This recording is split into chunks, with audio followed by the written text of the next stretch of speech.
यहाँ उपस्थित सभी भाई बहनों को और आदाब। मैं हमीद दलवाई के किताब इसी साल में तर्जुमा किया तेलुगु में और पब्लिश भी मैंने किया था।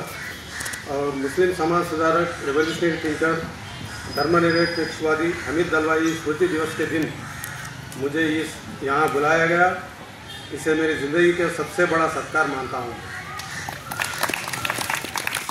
और हमीद दलवाई के साथी चैनसल डॉक्टर युवा नेता आदव जी आज नहीं आए। अगर उन्हें आए तो बहुत खुशी होती थी मुझे, उनके साथी थे। तो मुझे आए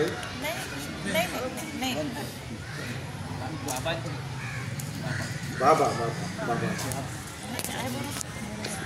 निकाल नहीं वो उसको ऐसा करो जरा थोड़ा तरीका। हाँ करून या पण करून या ना प्लीज, करून या ना अहो करून या ना।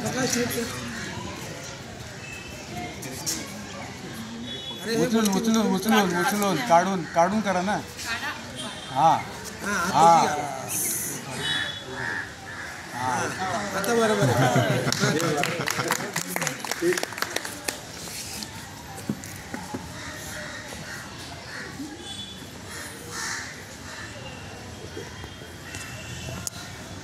और ये सम्मान के लिए मैं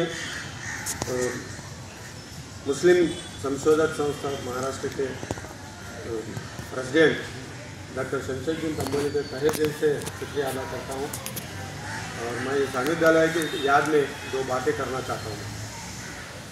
हमीद दलवाई जी किताब लिख के 50 साल गुजर गए, लेकिन उनकी चेतावनी अभी भी अपने देश के लिए कितना खतरनाक हो गया। ये पॉलिटिकल सिचुएशन अपन देख रहे हैं, उनके जो चेतावनी है वो सही हो गया है।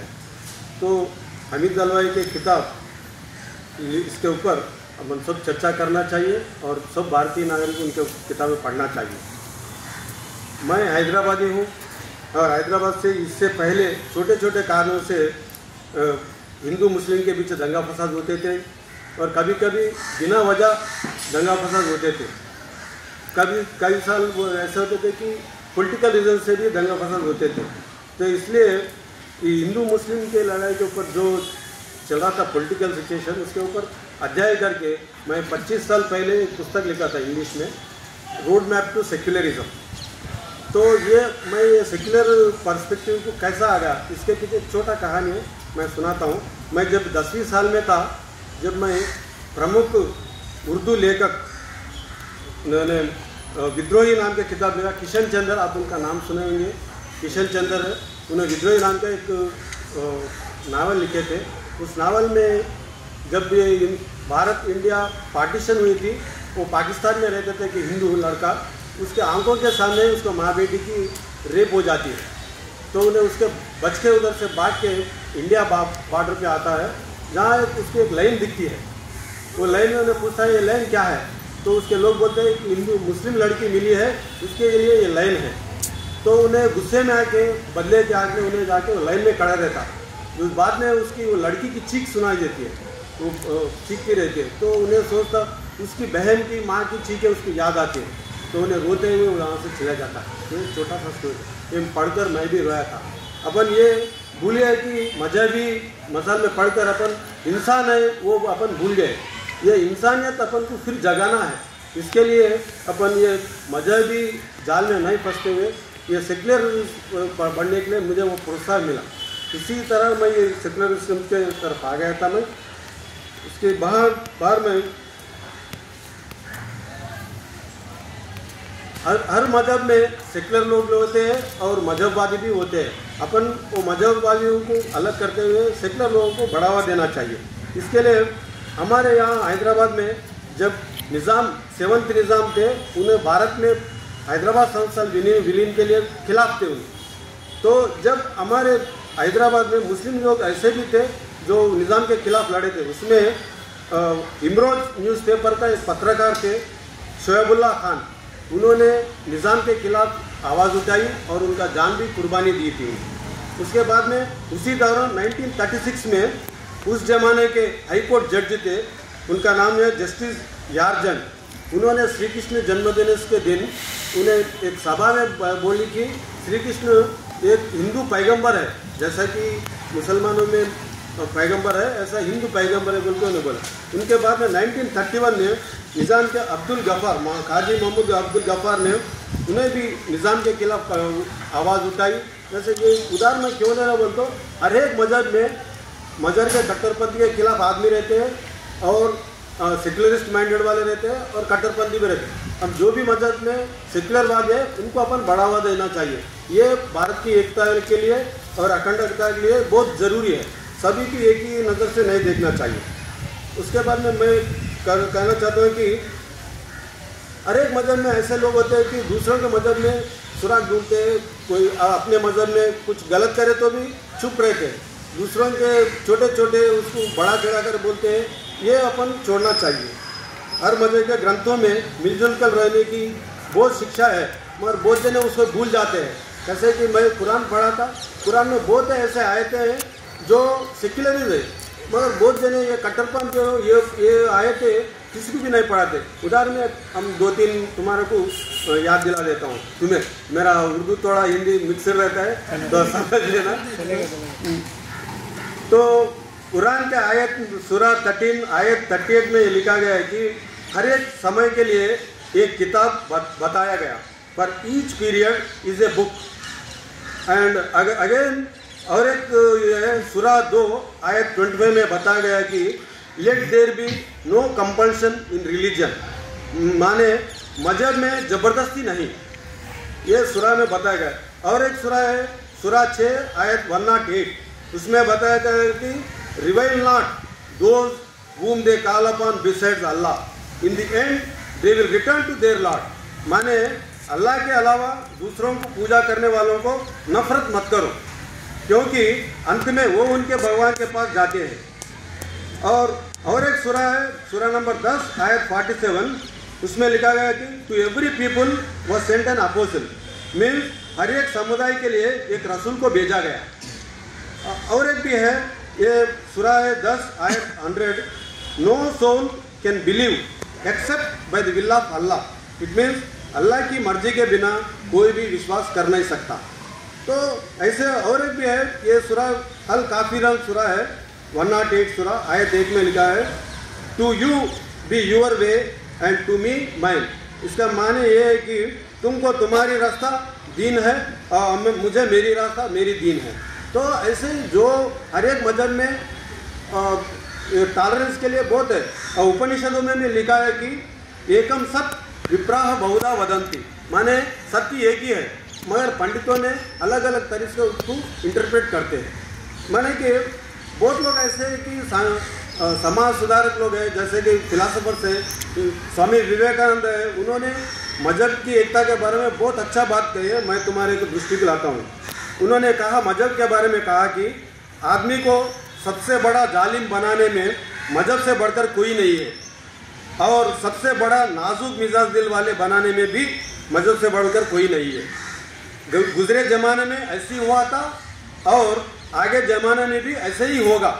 हर एक मजहब कहती है कि अपने दीन को मानने वाले ही जन्नत को जाते, दूसरे मजहब को चाहने वाले जहन्नम में जाएंगे। कुछ लोग इसे साबित करने के लिए तलवार चलाना सही मानते हैं। वे जालिम होने के वजह से ऐसा नहीं करते, बल्कि उनकी दिमाग पर मजहबी जुनून सवार होने पे ऐसा करते हैं। स्वामी विवेकानंद ने ये वॉल्यूम 2 विवेकानंद कंप्लीट वर्क में ये बताया है। ऐसे ही उन्हें रिलीजियस टॉलरेंस के बारे में, मजहबी सहमत के बारे में उन्होंने कहा कि विवेकानंद ने कहा रिलीजियस टॉलरेंस को उन्होंने कुफ्र कहा। कुफ्र माने ब्लास्फेमी। विवेकानंद ने कहा हम मजहबी सहमत होना चाहिए, बल्कि सहनशीलता नहीं। सहनशीलता कुफ्र है, ब्लास्फेमी है, इसलिए मैं इसे नहीं मानता हूँ। तुम गलत हो फिर भी मैं तुम्हें जिंदा रहने दूंगा, इसे कुफ्र कहते हैं। मेरे विश्वासों के आधार पर दूसरों की जिंदगी बने रहना कुफ्र नहीं तो क्या है। हर मजहब में दूसरे मजहब को सहमत होना चाहिए। तो उन्होंने डिफरेंस बिटवीन टॉलरेंस एंड सहमत के बारे में कहा था। हर मजहब में कम्युनलिज्म और ये बुनियादवादी लोग रहते हैं, उनको अपन स्टडी करके ये मैंने 25 साल पहले जो बुक लिखा उसमें मैं एक सूत्र लिखा था। ये कम्युनिज्म कैसा जीती है, कैसा बढ़ती है। आज के ज़माने में अपन देख रहे भारत देश में पूरा कम्युनिज्म वायरस जरा फैल रहा है। इसके बारे में एक सूत्र लिखा था 25 साल पहले मैं मेरे बुक में रोड मैप टू सेक्युलरिज्म। पहले मैं इंग्लिश में क्या लिखा है वो बोलता हूँ, उसमें थोड़ा तर्जुमा करता हूँ। Communalism is a virus, majority communalism and minority communalism both are viruses. The virus of communalism thrives only on the decomposed body of another form of communalism. Virus cannot live alone. It lives on other living body and eats it up and spreads. It cannot survive otherwise. One form of communalism feeds on another form of communalism. Communalism survives by portraying the other communalism as a threat to its members. If we appease one, संतुष्टि करे तो the other will see it as a danger signal for its identity. If we ignore and give not enough attention to one communalism, the other will raise its head by inciting against the former. If we do not fight simultaneously against the majority communalism as well as minority communalism, both will destroy the secular polity of India. Every form of communalism, be it minority or majority, must fight to the end. ये मैं सूत्रीकरण करता हिंदी में थोड़ा बोल दूंगा। Communalism virus की तरह एक कीड़ा है, वो खुद अपने आप जी नहीं सकती, दूसरे जीव शरीर को कब्जा करके उसके शरीर को खोखला बना देती है। इसी तरह हिंदू कम्युनलिज्म मुस्लिम कम्युनलिज्म पर जीती है और मुस्लिम कम्युनलिज्म हिंदू कम्युनलिज्म पर जीती है। एक कम्युनलिज्म के बिना दूसरा नहीं जी सकता। एक कम्युनलिज्म को माइनॉरिटी के नाम पर या आइडेंटिटी पॉलिटिक्स पहचानियत के नाम पर बढ़ावा दिए तो दूसरी कम्युनलिज्म वैसे ही अपनी मजहबी पहचान बनाएगी। एक कम्युनिज्म दूसरी कम्युनिज्म अपनी समुदाय के दुश्मन ठहरा के उसके खिलाफ अपनी समुदाय को भड़का कर जीती है। इसलिए हम हर एक किस्म की कम्युनिज्म यानी मेजॉरिटी कम्युनिज्म और माइनॉरिटी कम्युनिज्म के खिलाफ लड़ना चाहिए। यही सबसे बड़ी सेक्युलरिस्ट मूल सूत्र है। ये मैंने 25 साल पहले लिखी थी मैंने। और मजे ऐसी दूसरी मूल सूत्र क्या है सेक्युलरिज्म बोलते हो, पॉलिटिक्स को सियासत को मजहब से दूर रखना चाहिए। ये अगर अपन करें तो भारत में जातीय एकता और अखंडता बहती। अब जमाने में गुजरते जमाने में हम देख रहे हैं कि इतना बड़ा कम्युनल टेंशन होने के लिए मूल कारण ये है कि सियासत और मजहब दोनों मिल गए। ये बहुत डेंजरस कॉकटेल है। जब पूरा पब्लिक को गुमराह करने के लिए सबसे बड़ा खतरा यही है, सियासत को मजहब से जुटा करना। जब अपन अलग कर दे तो जब भी देश की एकता जलती है। पहले हम हिंदुस्तान है, उसके बाद में सिख मुस्लिम ईसाई जो भी है वो है। और इसके लिए अपन क्या करना चाहिए, मेरा सलाह है कि अपन ये साइंटिफिक आउटलुक बताना चाहिए पब्लिक को या जन समुदाय को। स्पिरिट ऑफ इंक्वायरी के दिनों में बहना चाहिए, क्योंकि अपना कॉन्स्टिट्यूशन में लिखा गया है कि डायरेक्टिव प्रिंसिपल में बताया गया है कि हर एक इंसान हर एक इंडियन लिबरल होना चाहिए, साइंटिफिक प्रिंसिपल रहना है, साइंटिफिक स्पिरिट करना चाहिए और ये रेशनल थिंकिंग होना चाहिए। तो as per our constitution also we have to inculcate the spirit of inquiry. यह सत्यशोधक मंडल का भी यही सूत्र है, सत्य शोध करना है। जो सत्य रेडीमेड मिलता नहीं है, पर शोध करके उसको देखना चाहिए। अमित दलवाई ने इसीलिए उन्होंने ये कर दिया।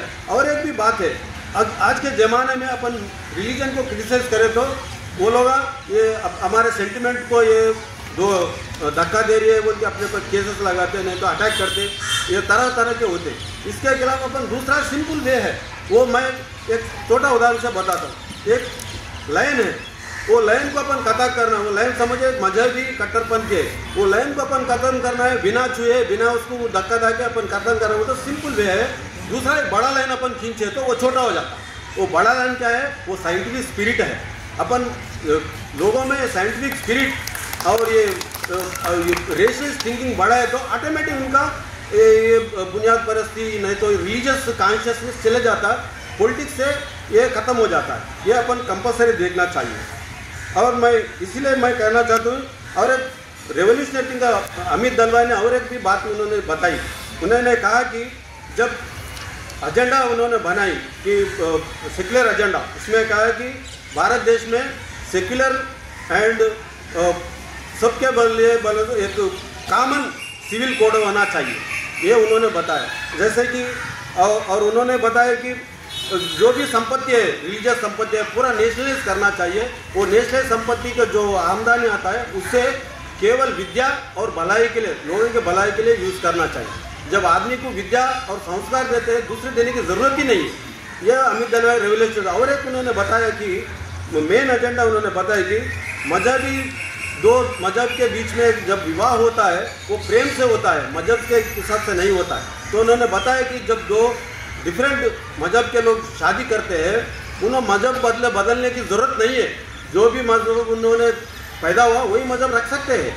तो इसके वजह से, और उनके बच्चे के बारे में भी अमित दलवाई ने कहा कि 21 साल आने तक उनके बच्चों को दोनों मजहब सिखाओ, और 21 साल आने के बाद जो समझ लेंगे तो उनका मजहब कौन सा होना चाहिए ना होना चाहिए, उनके मर्जी से वो ले लेंगे। यह बहुत बड़ा रेवोल्यूशनरी थिंकिंग है। इसकी वजह मैं क्यों बोलता हूँ, अगर ये अमित दलवाई की रेवोल्यूशनरी थिंकिंग अपनाए तो एंटी कन्वर्शन लाने की ज़रूरत ही नहीं है। जो आदमी जिस मजहब में है वही मजहब में रहेगा, उसके हिसाब से रहेगा। अपने देश में क्या है, ये पैट्रियार्की है और मजहबी वो दबाव के वजह से मर्द का जो रिलीजन है वही रिलीजन को औरत को अपनाना पड़ता है और बच्चों को भी अपनाना पड़ता है। ये गलत है, अनसाइंटिफिक है, अनडेमोक्रेटिक है, अनसेक्युलर है। तो इसीलिए अगर अपन अमित दलवाई की जो विचारधारा है अपन उनको देखें तो ये अपन अपना सकते हैं। और लास्ट में मैं अंबेडकर जी के नेशनल इंटीग्रेशन के उनके बारे में उन्होंने जो कहा, मैं एक बात बोल के मैं ख़त्म करना चाहता हूँ। उन्हें अंबेडकर जी ने कहा कि मजहबी तुष्टीकरण और समझौते के बीच में फ़र्क है, वो भी बुनियादी फ़र्क है। उन्होंने कहा कि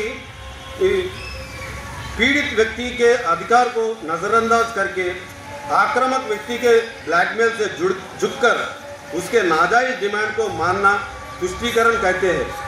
समझौता माने कोई भी व्यक्ति सेक्युलर हद के दायरे को पार नहीं कर सकता, तो सेक्युलर दायरे में रह के काम करना ही ठीक है, वो अपीजमेंट के पार्टिस में नहीं जाना चाहिए, ये अंबेडकर जी ने कहा। वैसे ही उन्हें नेशनल इंटीग्रेशन में भी उन्होंने कहा है, without social union political unity is difficult to be achieved. With mere political unity India may be a state, but to be a state is not to be a nation, and a state which is not a nation has small prospects of survival in the struggle for its existence। उन्होंने कहा कि सामाजिक एकता के बिना देश की सियासती एकता कायम करना मुश्किल है। केवल सियासती एकता से इंडिया एक राज्य बन सकता है, लेकिन एक देश नहीं। केवल राज्य बनने से देश की एकता और अखंडता को बरकरार नहीं रख सकते। इसलिए मैं कहता हूं कि देश को एक रखने के लिए सेक्युलरिस्ट फोर्सेस सब एक होना चाहिए, सियासत को मजहब से दूर करना चाहिए और साइंटिफिक आउटलुक को बढ़ाना चाहिए। देश को सेक्युलर फोर्सेस को एकजुट करने के मकसद में मुस्लिम सत्यशोधक मंडली कामयाब होने की शुभकामनाएं देता हूं और इस सफ़र में मैं तुम्हारा साथ हूं। नादाब, नमस्ते। मैं समझता हूं कि मेरा हिंदी थोड़ा समझ में आया है, ठीक है। बहुत बहुत शुक्रिया सर जी। यानंतर मी डॉक्टर नितीश नवसागरे यांना विनंती करते की त्यांनी आपले मनोगत व्यक्त करावे।